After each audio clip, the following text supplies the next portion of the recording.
Scorpio Sky, Christopher Daniels, Frankie Zay, collectively known as SoCal Uncensored or SCU! This is Catch, Hook, and Shoot, the worst podcast I've ever been on. Word.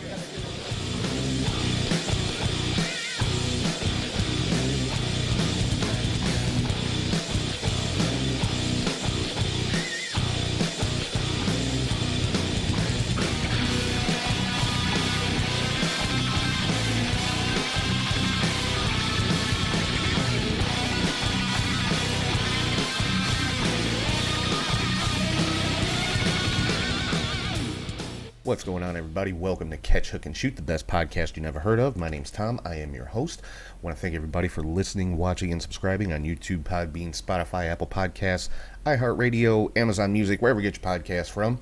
Make sure you check out the website, catchhookshoot.com, and make sure you're following on all social media. It's at catchhookshoot on all platforms. If you go to patreon.com/catchhookshoot, you can find all your bonus content and sign up for all kinds of benefits on the 4 different tiers we've got over there. Make sure to subscribe to twitch.tv/catchhookshoot, where I do occasional watch parties and stuff like that. Again, follow on social media, and you'll be able to get the information on when those are taking place. Head to prowrestlingtees.com/catchhookshoot for all your t-shirt needs, and you can find all of that and much more on our Linktree, which is linktree/catchhookshoot, or you can scan this little QR code right here in the corner of your screen if you're watching on YouTube. And if you ever want to shoot me an email, it's catchhookshoot@gmail.com. So, all kinds of stuff going on in the world of pro wrestling this week, so let's get right into it, starting everything off, like always, with the match of the week. Alright, so this week's match of the week is from AEW Dynamite. This past Wednesday, it was the TNT Championship match between Darby Allin and Matt Hardy. And this was basically a no-holds-barred, falls count anywhere type of match. Had a lot of run-ins and stuff like that. We saw the Hardy family office, not surprisingly, the Dark Order, Sting, Lance Archer, all these guys got involved in the match in some form or another. And the end of the match, we actually saw Darby Allin hit the coffin drop from the staging behind the announce desk on top of Matt Hardy, making Matt Hardy the first person to go through the AEW announcer's desk, which is a interesting little bit of trivia there. But this was just an awesome match between these two guys. They both looked fantastic in it. Darby Allin did retain the championship, which I don't think was really a surprise to anybody. But if you're only going to watch one match this week, definitely make it Darby Allin versus Matt Hardy for the TNT Championship from AEW Dynamite. Just an awesome match, great main event for the show. And this was AEW's first night going unopposed on Wednesdays since NXT has moved to Tuesday, and they actually averaged well over 1 million viewers for the night. So definitely congratulations and kudos to AEW. So let's keep moving right along here into my top 3 highlights of the week, and that is called the 3 count. Number 1 on the 3 count this week, Alexa's Playground from Monday Night Raw. This was the first time we heard from Alexa since basically turning on The Fiend at WrestleMania, and she pretty much said what I had been saying, saying she doesn't need The Fiend, she can do it all on her own. That kind of stuff, basically she's the one in control now, exactly what I've been saying. And she also introduced us to a new friend, a creepy looking doll named Lily, apparently. I'm very curious to see where this is going to go. Is Lily going to be Alexa's alter ego, kind of like what the Fiend is to Bray Wyatt? We also saw the Firefly Funhouse for the first time in a while, with Bray Wyatt kind of, mentioning that Alexa's gone, and some of the puppets saying they miss her and that kind of thing, and Bray saying that he's basically reborn, more or less. So obviously they're going to continue this storyline with Alexa and the Fiend, which still the best thing going on Raw right now. I'm loving it, so I can't wait to see where it's going to go. Number 2 on the 3 count, Mike Tyson was the special guest referee for Chris Jericho versus Dax Harwood on AEW Dynamite, and he basically at the end of the match knocked out Cash Wheeler at ringside, just Yeah, one punch and bam, went down. Another very good match from Dynamite between these two guys, and with Tyson as the special enforcer outside the ring, I think just added something to it. He wasn't all over the place, all involved in the match, being the center of attention or anything like that, which I thought was very cool. He was just there doing his job, was impartial until, somebody got physical with him and then knocked Wheeler on his ass, which was a pretty cool spot. And number 3 on the 3 count, WWE again with their spring cleaning, quote unquote, a lot of releases this week. Not as many as last year, but on the exact same date too, April 15th. That appears to be WWE's spring cleaning day, as it were. And this year, the releases, some of them were kind of surprising. Billie Kay, Peyton Royce, Mickie James, Samoa Joe, the one that really surprised me. Bo Dallas, I think people have been expecting that one for a long time. He hasn't been on TV since 2019. Wesley Blake, Mojo Rawley, Chelsea Green, who never even had a chance to get started on the main roster. She had been called up and was injured, broke her wrist in her debut, and by all accounts, recently was medically cleared, and they let her go. That I don't understand that at all. And then Kalisto from Lucha House Party, and Tucker from formerly of Heavy Machinery. Again, another one that makes no sense. I mean, they broke up Heavy Machinery, had Otis win the Money in the Bank, had Otis's whole storyline with Mandy Rose and Dolph Ziggler, which was, a pretty good story, I think. And, Tucker just kind of was left with nothing. And then they turn around, take the Money in the Bank away from Otis, turn him heel, and put him in another tag team with Chad Gable. If you were just going to throw the guy in another tag team, why not leave Heavy Machinery together? Heavy Machinery was a good, legit tag team. So I'm not certain what the logic is there, but Tucker released as well. So and I'll have some more to say about this a little bit later on in the show. But let's get into the news and rumors and results for the week. Starting off with WWE, we've got a new announce team on Monday Night Raw consisting of Adnan Virk, Corey Graves, and Byron Saxton. So kind of an interesting choice. Adnan Virk came from the MLB Network. Seems very low-key, I guess would be the right word, not real excitable or anything like that. And you could tell he's not super experienced with wrestling, but I would venture to say Corey Graves is carrying that announce team right now until Virk gets some experience under his belt. But I didn't hate it. It's just something you got to get used to. So not a bad debut. The Viking Raiders returned on Monday Night Raw. Not a lot of fanfare around this one, but they did pick up the win over Cedric Alexander and Shelton Benjamin. Hopefully, the Viking Raiders are going to be put right back into the hunt for the tag team championships, because I definitely think they're ones that could take those titles off of AJ Styles and Omos, because by all appearances, Omos is just going to be a monster that just runs through everybody. So I think the Viking Raiders could be the ones to, give them a real challenge. So we'll have to wait and see. We also saw Charlotte make her return after being off TV for a little bit. And, she wants right back in that Raw Women's title picture. She interfered in the rematch between Asuka and Rhea Ripley that took place on Raw. Maurice made her return to WWE TV. She was on Miz TV, just basically promoting Miz and Mrs. The new season started this week. And the show was interrupted by Damian Priest, of course, which led to a handicap match, which was won by Miz and Morrison. I don't think that was any big surprise. Then we had MVP in the ring, cutting a promo about Bobby Lashley, WWE Champion. He was interrupted by Drew McIntyre, Braun Strowman, and Randy Orton. All of them wanting the next title match. Adam Pearce came out, made a triple threat match for the number one contendership, which took place later on in the show. And then, sorry, lost my place here. Yeah, took place. That was the main event of the show. McIntyre did win that triple threat match, so he is going to get the championship rematch at the next pay-per-view, which they're calling WrestleMania Backlash. And at the end of that match, it was kind of interesting. We saw McIntyre attacked by T-Bar and Mace, formerly of Retribution. So now I don't know if they are officially members of the Hurt Business, or if, MVP just kind of, is using them as mercenaries, for lack of a better term, or how that's going to work. Now, if they are part of the Hurt Business, I really hope they take the masks off of them and let them go back to their actual names. Dio Madden and Dijakovic or Dijak. I really wish they would let him just go by Dijak. It's just, yeah. But anyway, so yeah, have to see what's going on with T-Bar and Mace as far as their standing in the Hurt business. Moving on to NXT, we opened the show with a promo from new NXT champion Karrion Kross, basically challenging anybody and everybody to step up for the NXT championship.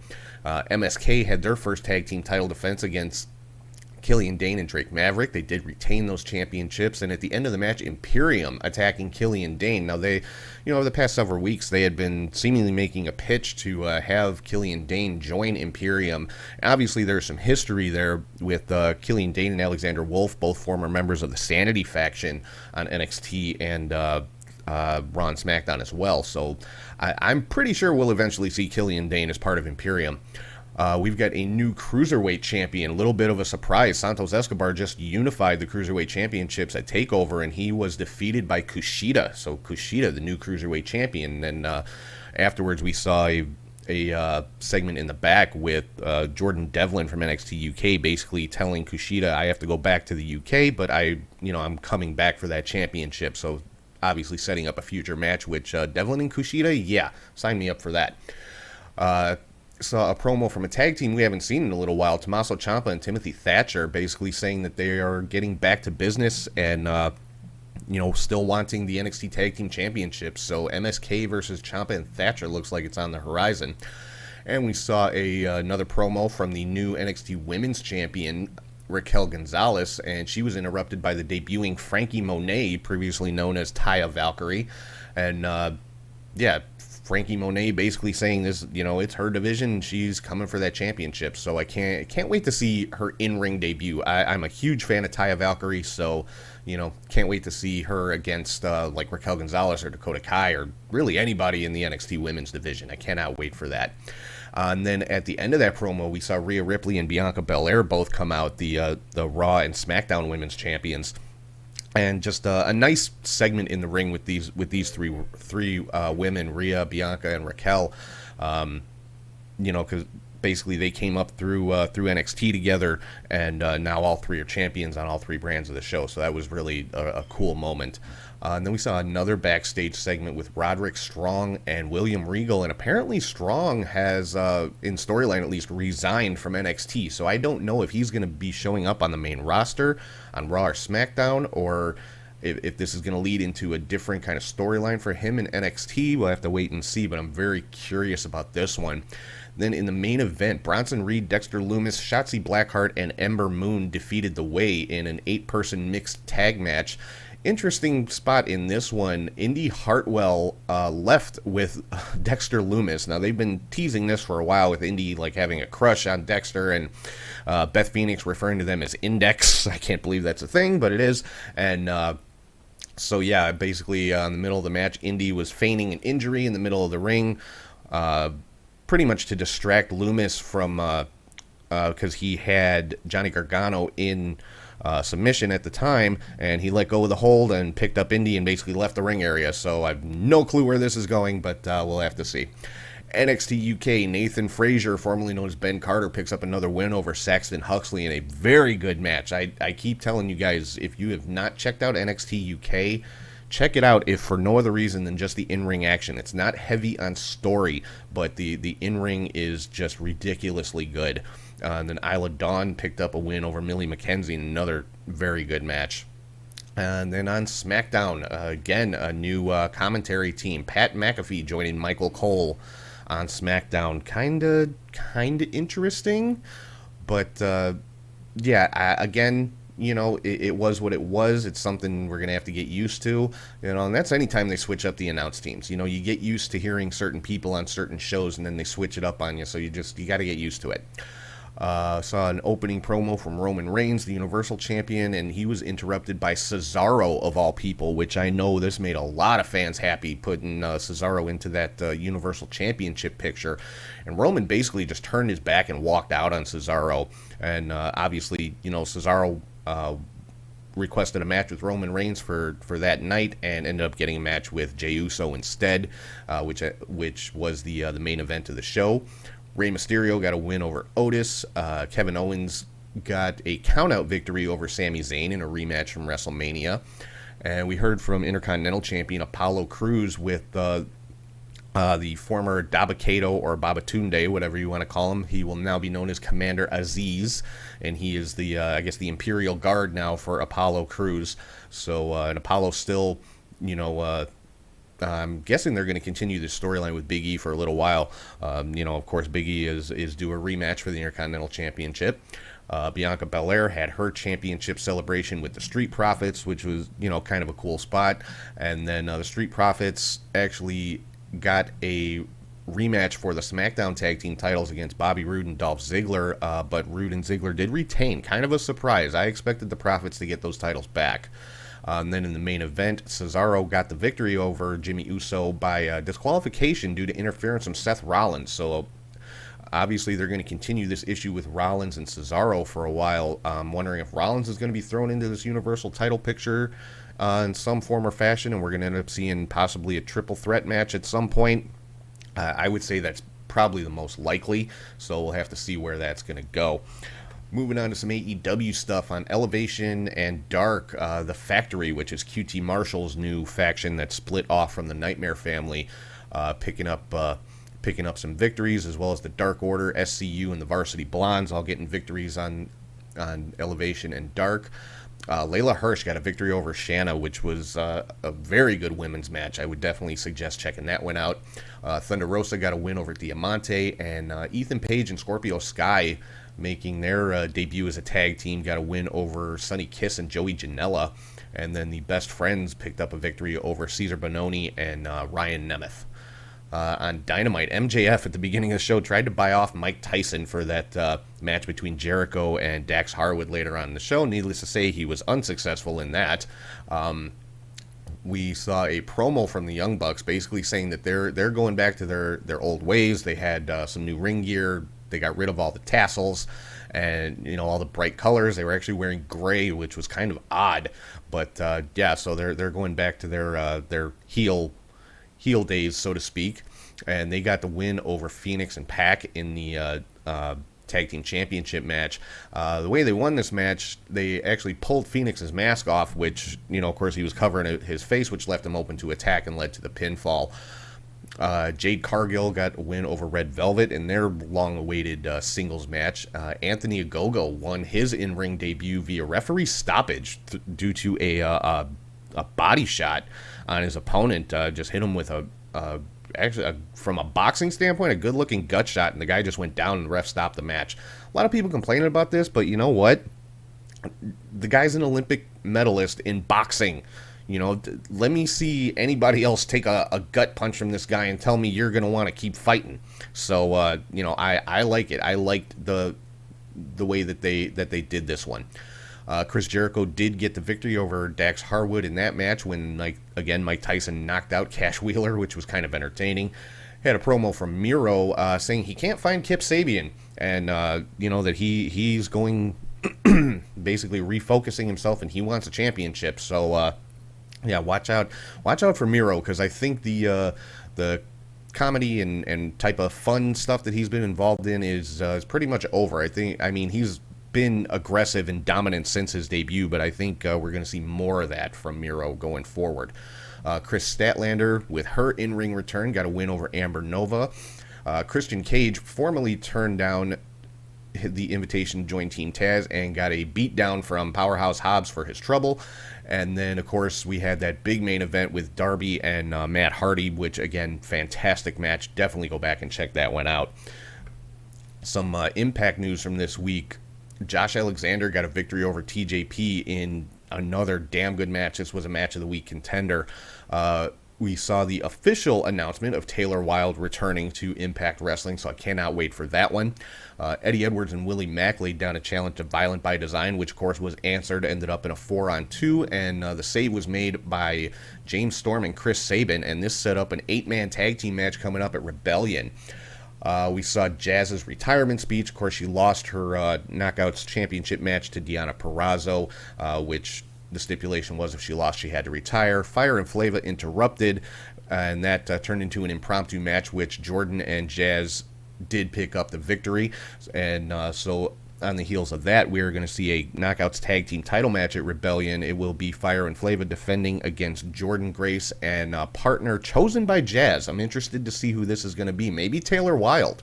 That would be a pretty cool debut. Taylor Wilde is a former Knockouts Tag Team champion.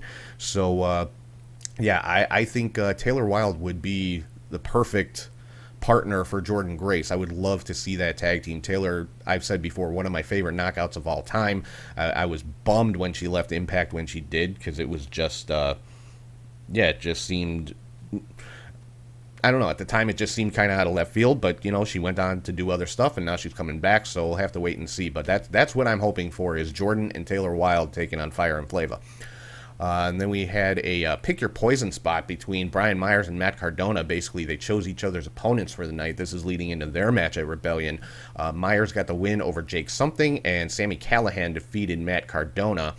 And at the end of that, Callahan's still trying to get Trey Miguel to come over to his side. It was revealed that Callahan is the one that took out Tommy Dreamer at Hardcore Justice, which allowed Trey Miguel to take his place in that the main event match. And, when Trey basically turned down Sami Callihan again, he caught a beatdown. And at the end of the show, we saw a Rebellion press conference for the title versus title match between Kenny Omega and Rich Swann, with Tony Khan, Kenny Omega, Jerry Lynn, Don Callis, Scott D'Amore, and Rich Swann. And of course, this broke down into a brawl between Swann and Omega at the end of it. So they're really hyping this match up. They're saying that there will be a definitive winner, and that winner will have to carry the schedule of both companies, AEW and Impact, as far as title defenses and things like that. So I may end up buying this Impact pay-per-view just to see this match. And I mean, some of the other ones, some good matches announced for it, but we'll get into that next week when we do a preview and stuff. Moving on to MLW, Alex Hammerstone defeated Mil Muertes and got his national openweight championship belt back. Now, he was the champion going in, but Muertes had stolen the belt. And so Hammerstone got the win over Muertes and recovered his title belt. Some Ring of Honor news. Rocky Romero defeated Delirious in a Pure Rules match. I love the Pure Rules division of Ring of Honor. Absolutely love it. So check this one out as well. And then Jonathan Gresham and Jay Lethal defeated Bandito and Flamita, kind of as a result of Flamita turning on Bandito. Now, there's been a lot of dissension among the Mexa squad, which is Bandito, Flamita, and Rey Horus in Ring of Honor. So this just playing more into that. Moving on to New Japan. The finals of the New Japan Cup USA are set. Brody King will be taking on Filthy Tom Lawler, and the winner of that not only gets the New Japan USA Cup, but also the Strong Openweight Championship. And a little bit of NWA news here. Thunder Rosa saying she wants both the AEW and NWA Women's Championship. So possibly another title unification scenario coming up with the Women's Championships with AEW and the NWA. Definitely some interesting, interpromotional stuff going on here, and I am loving it. Any wrestling fan should be loving this, seeing promotions working together and all this kind of stuff. So hopefully you guys are liking it too. So that's pretty much going to wrap up all the news and rumors and all that kind of stuff and results. One miscellaneous note: we saw a video posted on social media by Aleister Black. And he says it's time to cull the herd. So hinting at comeback. This is something that's been rumored for a while, that they're going to be, Black is going to be re-debuting on WWE TV soon. So hopefully this is leading into that sooner rather than later. So that is going to, again, wrap things up for news and rumors and results for the week. So right now I'm going to throw it over to Charlie G, and he is here with the Indie Cut.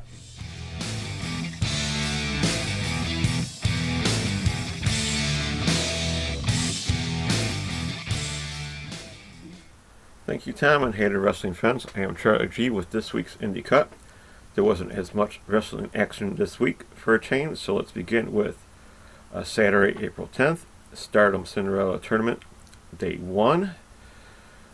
So Stardom is starting their Cinderella Tournament.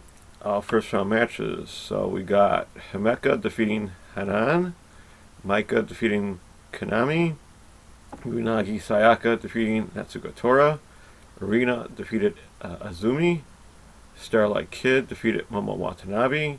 Mayu Iwatani defeated Fukigen Death. Yep, that's her new name, Fukigen Death. Julia defeated Ruaka. Utami Hayashita defeated Mina Shirakawa. Saya Kamatani defeated Tam Nakano. And Siri defeated Natsupoi. And pretty much the match of the night there. But a good show, nonetheless, by Stardom. Keep up the great work.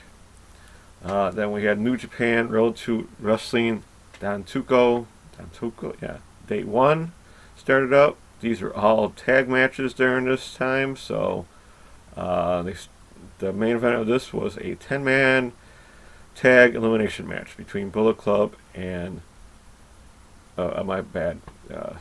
semi-main event was the 10-man tag elimination between Bullet Club and Chaos, and the main event was an 8-man tag between LIJ and the United Empire. No need to get into those. We have Riot City Wrestling Rise to Power from Fullerton, South Australia, Australia. For the RCW Women's title, champion Savannah Summers defeated Delta. And for the RCW title, champion Matt Hayter defeated Mike Boomer. Still in Australia, we have Newcastle Pro Wrestling Pro House Party. Houston, we have a problem. Wow. Okay, from Gateshead, Australia. For the Nui Pro Middleweight title, champion Matt Diamond defeated Parker Thomas. Still in Australia, we got Melbourne City Wrestling Fallout 2021 from Thornbury, Victoria, Australia. For their Inter-Commonwealth title, Loki Hendricks defeated champion Caveman Egg and Richie Taylor to become new champion. For their MCW Women's title, Kellyanne defeated champion Avery to become new champion there as well. Slux defeated Mitch Waterman. And for their World Heavyweight title, champion Adam Brooks defeated Danny Psycho. Australia really put on a lot of shows this day. And then Australian Wrestling Superstars, Nan's birthday celebration from Sydney, Australia, where they had an ASWA, and NWA tag title match. I don't believe the US NWA. So the ASWA and AWS champions Goran Nikolov and Lucius Wolf defeated the NWA champions of Bushido and Johnny Hardwood to become a 3-time champion. So they won the NWA titles. Robbie Eagles defeated Lee Moreau, and for their hardcore title, Keegan Brettle defeated champion. For the vacant hardcore title, Keegan Brettle defeated Captain Keto and Dragon. Alright. And we head up to Progress, Chapter 108. Of course, the really lies This Means War from London, England. Hopefully it is on the network. If not, go to demandprogress.com. Jordan Breaks defeated Kid Lyko second. They have a Progress Tag Title Tournament. So the first round matches were Chuck Mambo and TK Cooper defeating Big Guns Joe and Gene Money. And Ethan Allen with Luke Jacobs defeated Chris Ridgway and Danny Black. Millie McKenzie defeated Alexis Falcon. Mercedes Blaze defeated Kanji. And for the Progress World title, champion Cara Noir defeated Kid Lycos. Still in the UK, we have Insane Championship Wrestling, Fight Club 167 from Glasgow, Scotland. They say you can check that out on the network.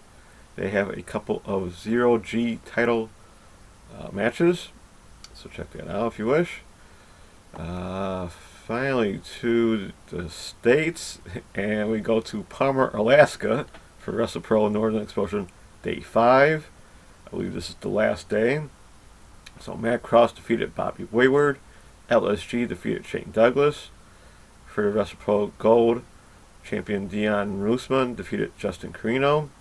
Tommy Dreamer defeated Sami Callihan. Yeah, they had to go all the way over there to have an Impact match. Go figure. And then for the WrestlePro Last Frontier title ladder match, Falaba is your champion there, defeating Elkie, Bison, Axel, Cheeseburger, Leah Baratz, Micah Taylor, Nikos Ricos, and Tyler Payne. So Falaba is a champion all the way in Alaska. I figure. We had two Wrestle America Apocalypse from Barnesville, Georgia. Yeah, they had a show. To go with that. Wrestle Against Hunger had a show. Gonna do some heavy editing as I speak. Southern Violence and Wrestling, Nothing But a G Thing on Fight TV from Athens, Georgia. They put on a show. Then we go to the end of Indie Mania week. So we start with GCW's Effie's Big Gay Brunch at 11 a.m. from Ybor City, Florida. Still outside the Cuban Club. Edith Sorrell defeated Devin Monroe. J.D. Drake defeated MV Young. Soul on a pole match. Effie defeated Ace Perry. And then he still gave Ace Perry's soul back to him. Dark Sheik defeated AC Mack. Those are the only matches I will get into. Decent show to start off the day. We go to then IWTV's Tony Deppin's Beer House at noon. Now Tony Deppin did not wrestle because of his neck injury. So he just did the announcing, the ring announcing, which was a little rough when you kept on drinking beers almost every other match. Braden Lee defeated Ace Austin. Casey Cattell on her birthday defeated Ava Everett. In a Beer House Brawl match, Tank defeated the one called Manders. Andy Brown defeated Maya Reed. Simon Grimm defeated Brandon Kirk by referee's decision. KTB and Shane Mercer defeated JP and M3. And Rohit Raju and Ty Hyel. He was kind of new, so I really did not know who he was. Heather Monroe defeated Billy Starks. And Jordan Oliver defeated JD Drake. This was actually a pretty fun show to watch. Especially that early in the morning. For me, at least. We go to GCW Planet Death at 3 p.m. They were still outside. So we had Sluck defeating Nolan Edward. Madman Pondo defeating Matthew Justice. In a Four Corners of Pain, Gory and Jimmy Lloyd defeated Brandon Kirk and G. Raver. In a six-man tag, Effie Manswarner and Nate Webb defeated Agus Kogar, Bobby Beverly, and Gregory Iron. And for the vacant GCW Ultra Violent title, Alex Clone defeated Lucky 13. I really didn't watch that show much. We got Beyond Time Capsule from Tampa, Florida at 4 p.m.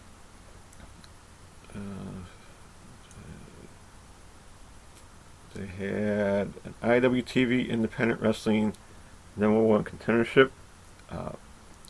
First round matches. So Dave Cole defeated Facade. Gary J defeated Herzog. Dan Barry defeated Eric Corvas. And Anthony Stone defeated Jefferson Saint. Jaka and Sean Maluda defeated Russ Myers and T Money. Allison Kay defeated Sugar Duncanton, or Shug D, however you want to put it. Ricky Shane Page and Vincent Nothing. I don't know how Ricky Shane Page was walking after the night before, but he still put on a tag team match against defeating the besties in the world, Davey Vega and Matt Fitchett. So it was nice to see them in action. And then for the #1 contendership final four-way match, Dave Cole won that. Then for shows during WrestleMania, so I really did not watch these shows at all. So we had the ICW No Holds Barred Volume 12, Farewell to the Pawn Shop at 7 p.m. They were at the Brew Company, so they are indoors no matter what. Nolan Edward defeated Dan Moff. Neil Diamond Color defeated Tank. Atticus Kogar defeated Reed Bentley. And for the vacant ICW American Deathmatch title, John Wayne Murdoch defeated Eric Ryan, my bad there. And then for the GCW Unsanctioned Pro Fueled by Spite, also at 7 p.m., they were now indoors somewhere around the Cuban Club. I don't believe this is inside the Cuban Club. It's a little too fancy. It'll look more like a auditorium, more or less. So this is Billy Starks defeated Freddie Hudson, Rob Killjoy, Ron Bass Jr., The Whisper, and Yo-Ya. And Zach Thomas, my bad. Cole Radrick defeated Jake Something. That's a little bit of an upset, don't you think? For the OWA Heavyweight title, champion Trey Lamar defeated Myron Reed. That had to be an awesome match. And for the Unsanctioned Pro Heavyweight title, champion Everett Cross defeated G. Raver. And then for the show, I was able to see the GCW No Peace Underground Shallow Graves at 11:59 p.m. Downstairs at the Cuban Club, I believe, because this looked very much like an underground arena.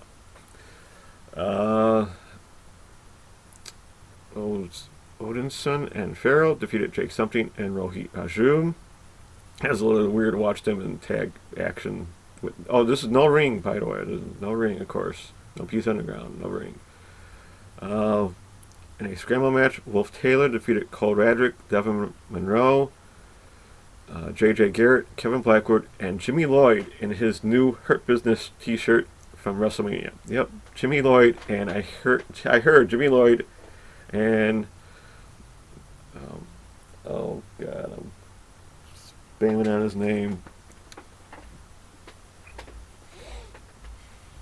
Yeah, I can't think of his name.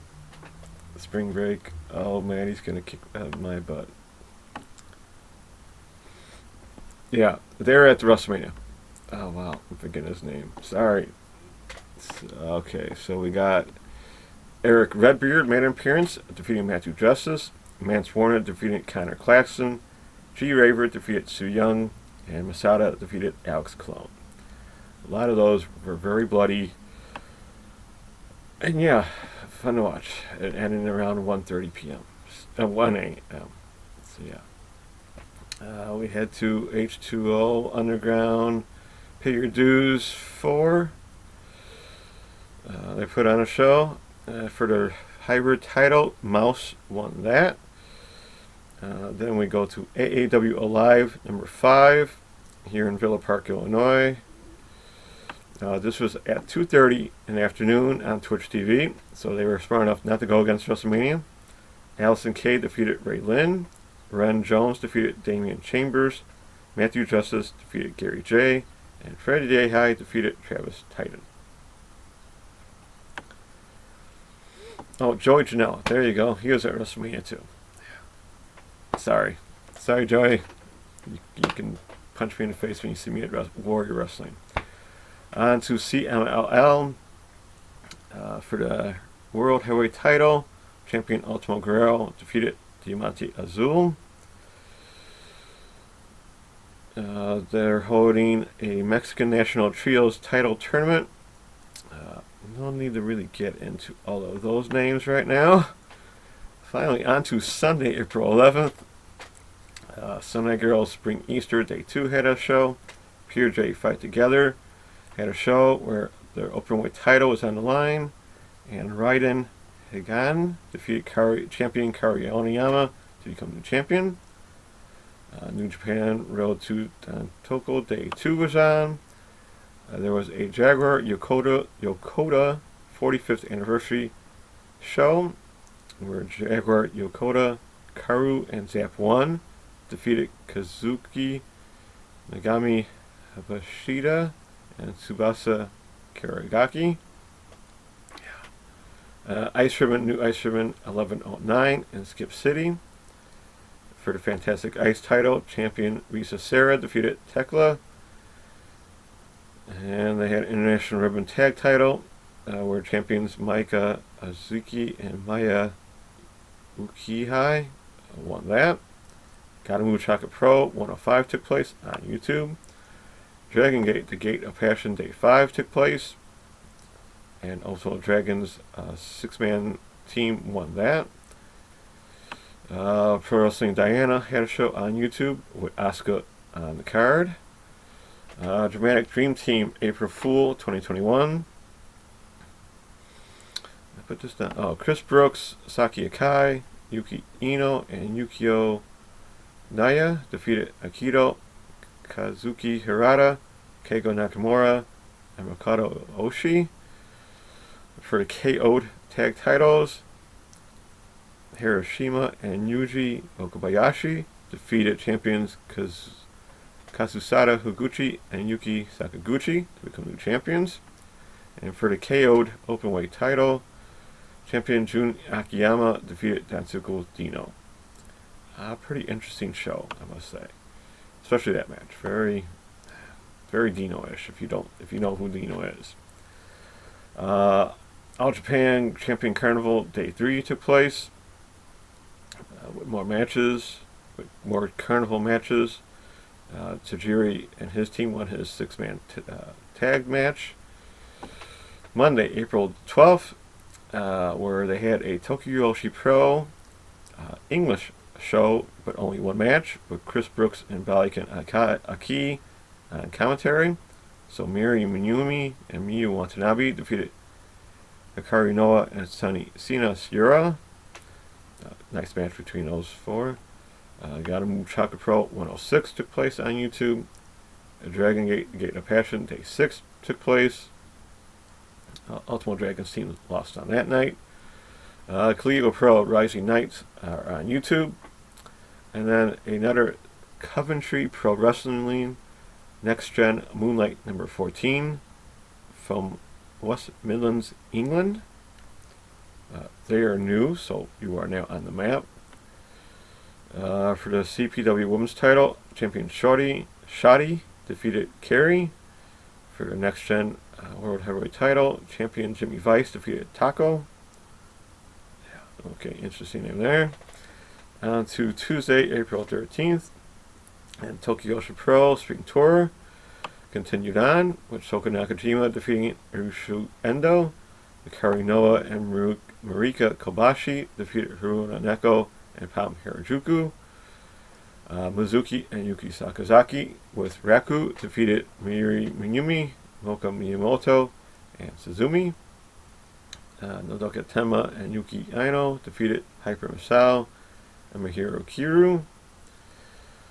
Miyo Watanabe, Rika Tatsumi, and Nao Kakuta defeated Maki Ito, Miyu Yamashita, and Yuki Kamafuku. Not a major upset there, but interesting to see Maki Ito finally lost her first match back from AEW, so that was a little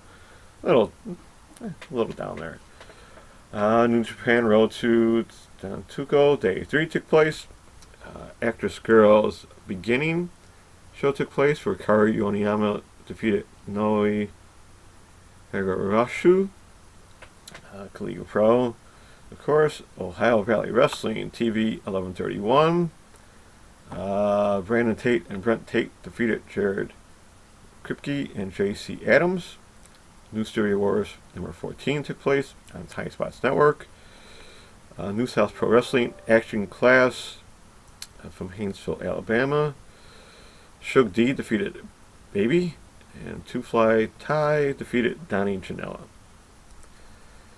Heavy Metal Wrestling Mall Madness number 3 from San Antonio, Texas on IWTV.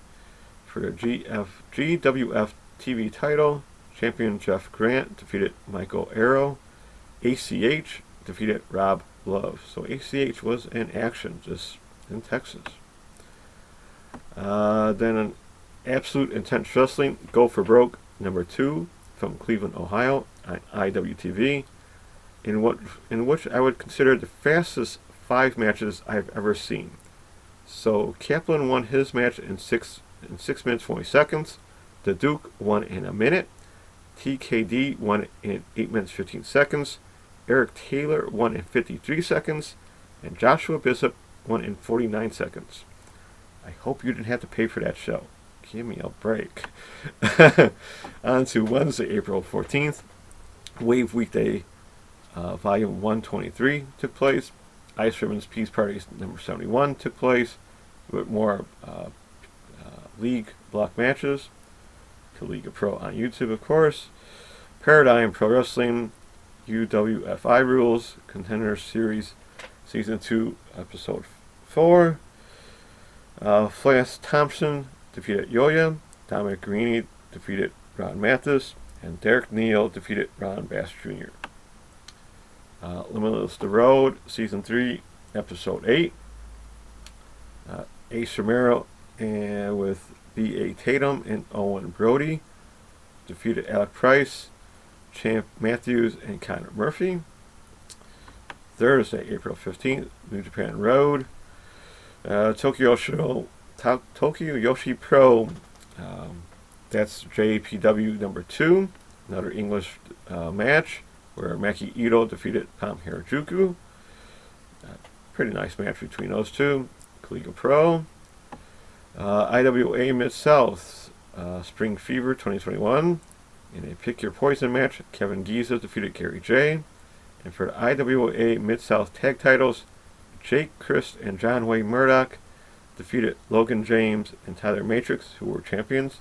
So now Jake Christ and John Wayne Murdoch are your new champions.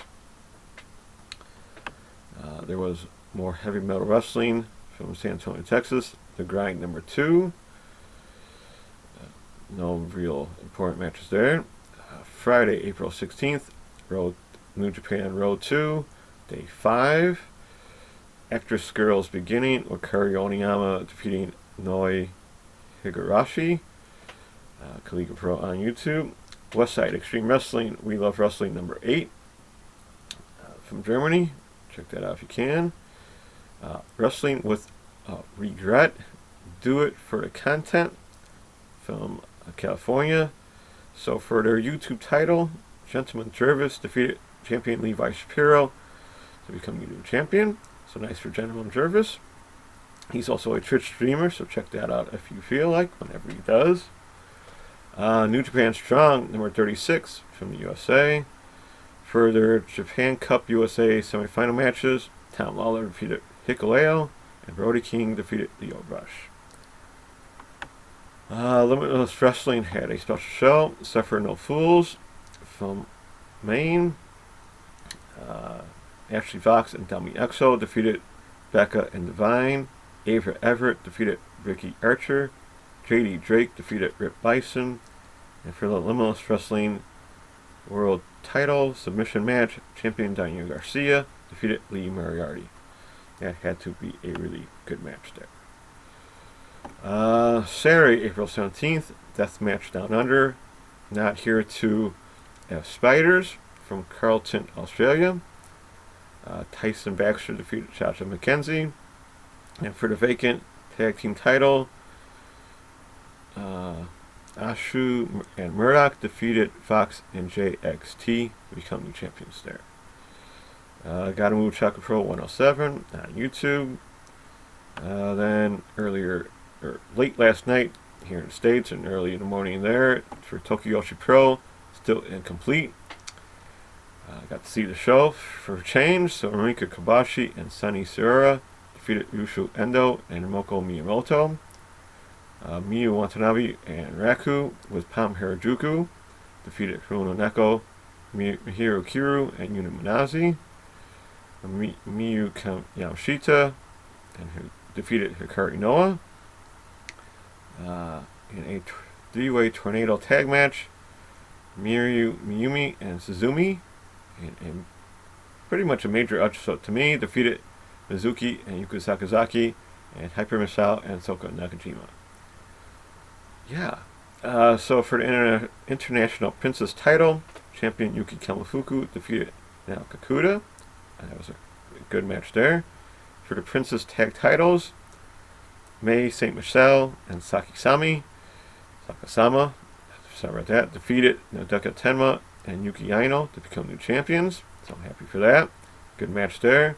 And for the Princess title, champion Riki Tatsumi defeated Maki Ito.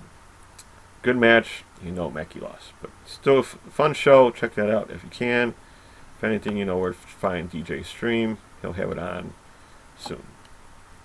Ice Ribbon new site, new Ice Ribbon 1110 took place. All Japan Champion Carnival Day 4 took place. More Champion Carnival matches. Sorry about that. This is a little tired right now. Collegiate Pro Saturday Rising Nights on YouTube. And then Coventry Pro Wrestling was back in action with their Moonlight number 15 show from West Midlands, England. So before I say so long, I was asked a question in DJ Ancy's Twitch stream last week, about how much wrestling I watched during Mania week. So I figured I would tell you all here. Starting Sunday, April 4th, I watched half of the New Japan Genesis show. Since it was Easter, I only watched half. So then go to Raw, both nights of NXT TakeOver, AEW Dynamite, Impact Hardcore Justice, Night 1 of WrestleMania, Stardom's pay-per-view show from that Sunday, 14 full indie shows, including the AEW show, part of 5 indie shows, ending at about 1:30 a.m. Sunday, April 11th. So yeah, that's crazy. I'm proud of it. It's me. I really have no life, of course, because, well, I'm a slacker. So thank you for hockey and baseball. Also give me a break. Give me a mat break for my eyes. Because, yeah, I watched hockey games and baseball games in between all that wrestling. So, don't judge me, people. So now that's a wrap for me. Until next time with more indie matches and other news from around the wrestling world. Don't forget to look up those Twitch streams and YouTube channels for other wrestling content. Thank you for watching or listening. Hope you enjoyed the cut. Keep safe, take care, and be kind, everyone. Back to you, Ted. All right, thank you, Charlie. So let's keep rolling right along into the next segment of the show where I get to play kind of armchair promoter here, and I am talking about the Fantasy Booker.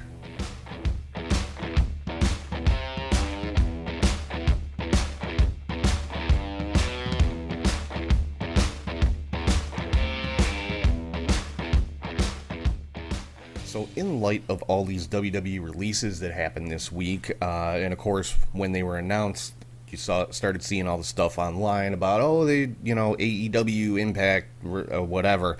So yeah, I thought this week on the Fantasy Booker, I'm gonna give my take on where I think these released talent would do the best, or would serve that particular company the best. And I'm going to start off with probably the two biggest names that were among these releases, Samoa Joe and Mickie James. I think both of them would do very well to go to AEW. And, of course, that's first thing out of everybody's mouth. Somebody gets really, AEW, WWE rejects, blah, blah, blah, blah, blah, whatever. Let's start with Samoa Joe. You're talking about somebody who is a beast in the ring, who is just a fire on the microphone, whether it's cutting promos, doing commentary, whatever. He is great on the mic, and he's somebody who can contribute backstage as a coach, producer, whatever you want to call it, as far as booking matches and just helping the younger talent. So it's a win-win all around, and I think AEW would be the best place to go for Samoa Joe. Plus, you've got a built-in storyline. Him and Taz have history from going back to TNA with the Main Event Mafia and that kind of stuff. Taz was the one that not introduced Joe to TNA, but at one point was like Joe's mentor, I guess you could say, in TNA. And so I think there's just a very cool dynamic there between Taz and Samoa Joe that they could play off of in AEW, whether it's with Joe being a part of Team Taz or being opposed to Team Taz, possibly coming in as like backup to Christian Cage, who's got the issues with Team Taz right now, because there's history there too from TNA between Christian and Samoa Joe.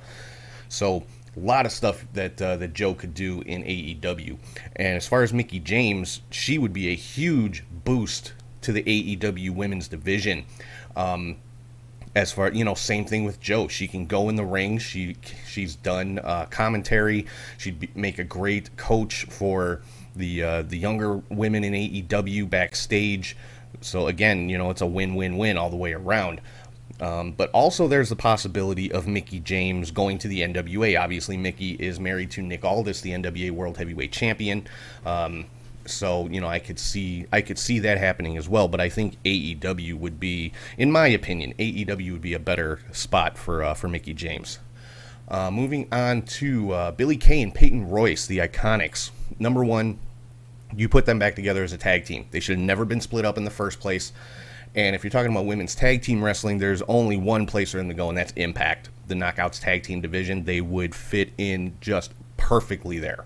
So I would love to see the Iconics show up in Impact, as well as another one of these releases that I think should go back to Impact is Chelsea Green. Obviously, she's she's with Matt Cardona. They're engaged and everything like that. And Chelsea Green has history in Impact, was there for a number of years before she went to WWE. So, and she could slide right back into the Knockouts division. That would also give access for her to work in AEW, hopefully. We haven't seen really any crossover with the women's divisions between AEW and Impact. So, hopefully that's something that's still in the works. So hopefully that's something we'll see. But I think Chelsea Green would definitely make a good fit in Impact Wrestling, obviously because she was there before. And another one I think Impact would be a good fit for is Mojo Rawley. Again, he has history with Matt Cardona. They were tag team partners for a long time.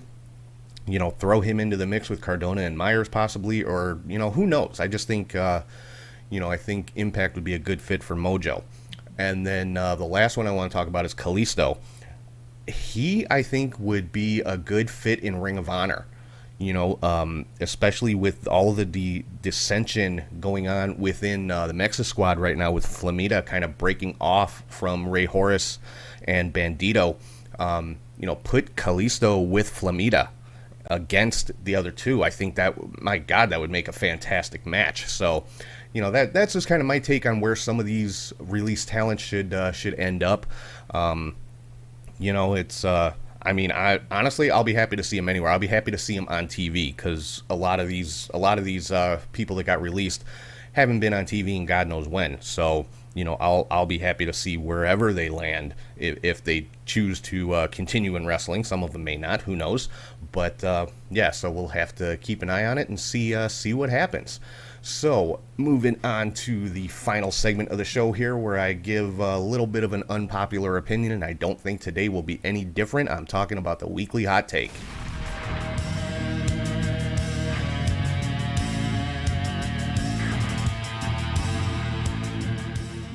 These yearly WWE releases, they're spring cleaning, or last year it was called Black Wednesday, because they, by all accounts, released like 40% of their staff, not just the talent roster, but their overall staff.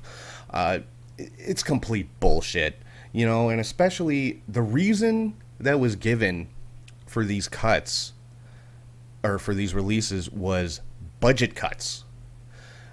They just signed a $1 billion deal with Peacock. Okay, if their accounting department is that bad that they have to make budget cuts after signing a $1 billion deal, that's the department they need to be restaffing and making cuts in. Okay, not their talent roster, not their on-air talent. So the reason given is just utter crap, and nobody's buying it. I'm sorry. You just signed a $1 billion deal with Peacock. A couple years ago, you signed a $1 billion deal with Fox for Smackdown. You have no budget issues, or at least you shouldn't, especially after making record profits in a year where you couldn't tour and couldn't have live audiences, and you're making record profits, and now you're claiming budget cuts for releasing talent. I'm sorry, it's insulting to the talent, number one, who all of them handled it with the utmost class and professionalism. I have to give it to every last one of them, the way that they handled it, the statements that they made afterwards. Nothing but class, nothing but professionalism. But for WWE to claim, oh, we're making budget cuts, we have to let you go, I'm sorry, that it's weak. It's a joke, and it's just a flat out lie. Let's call it what it is. It is a lie. So, but the main thing here is, you wouldn't have to do these major waves of releases every year if you would stop signing more talent than you can use. That's the biggest issue at play here. WWE went through a streak of just hoarding talent when AEW first kicked off because, by all accounts, they didn't want AEW getting the bigger stars out there. And they would sign all these people and then they don't use them. And I'm not talking about the indie talent that they're signing and sending to the performance center for training and refining and to see what they've got. I'm not talking about that. Any of these young men and women who, are making their way through the indies and WWE wants to sign them and send them to the PC and see what they've got, they'd be crazy not to take that opportunity. It's a fantastic opportunity with the biggest wrestling company in the world. I don't begrudge that to anybody. But I'm talking about, the more veteran talent. I'll use Chelsea Green as an example.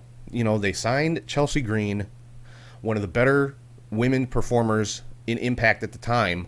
Great character, great, stories that she was involved in Impact. WWE signs her, and they did nothing. Nothing. How many appearances did she have in NXT? How many storylines was she involved in NXT? Nothing of any substance that I can recall. And then they bring her up to the main roster, and again, nothing. And then she, makes her debut, gets injured, breaks her wrist, goes through rehab, gets cleared, and they release her. That is such a common story with WWE. I'm sorry, stop signing more talent than you can use. Stop signing people that you don't know what to do with. That's the biggest thing here. WWE's roster is so inflated, and granted, they have what do they have? 10, 12 hours of original programming a week. So there's enough time to put a lot of these people on television and to give them that exposure and to involve them in stories, or at least have them out there in matches, and they don't do it. The TV time revolves around the same 5 or 6 people per show, and that's crazy, especially when you're talking about a 3-hour show like Raw. You've got 3 hours of Raw, 2 hours of Smackdown, 2 hours of NXT, an hour of NXT UK, 30 to 40 minutes of 205 Live, as well as main event. Minimum 10 hours of original programming every week, and they're just letting so many of these people sit idle that it's ridiculous. And the reason for it is because they're signing people that they can't use, or they don't know how to use, or they don't know what to do with them. Okay, and just like I said a little while ago, accounting needs to be overhauled for WWE. If this is truly because of budget cuts, well, I'd say their creative needs the same kind of overhaul if they can't figure out what to do with some of the amazing talent that they've got on their roster. Okay, so those are the two departments that WWE needs to look at very hard. Not their talent, because they're definitely not lacking there. So that's pretty much it. I think this whole spring cleaning, quote unquote, thing that WWE does every year, and they've been doing it for years. Don't get me wrong, this is not a surprise. It's not anything new, but it's crap, especially when they're saying it's because of budget cuts on the heels of signing a $1 billion TV deal. It's ridiculous. So that's pretty much it for the hot take for this week. Just WWE just needs to stop hoarding talent and inflating their roster to the point of people just sitting there idle. And one more thing about this, the 90-day no-compete clause is the biggest crock of shit I've ever heard in my life. No-compete clauses in general, in any industry, are trash, because you're preventing somebody from working, you're preventing them from making a living. And I don't care if they're still getting paid during those 90 days. That's not the point. You are preventing someone from working, which is not okay. Okay? It may be legal. I'm not questioning the legality of it. I'm questioning the ethical and moral standpoint of it. It's garbage to tell somebody, well, you can't work for 90 days. Screw you. Try and enforce it. I dare you. Because honestly, it would probably get thrown out of any court if WWE tried to take any real action on it.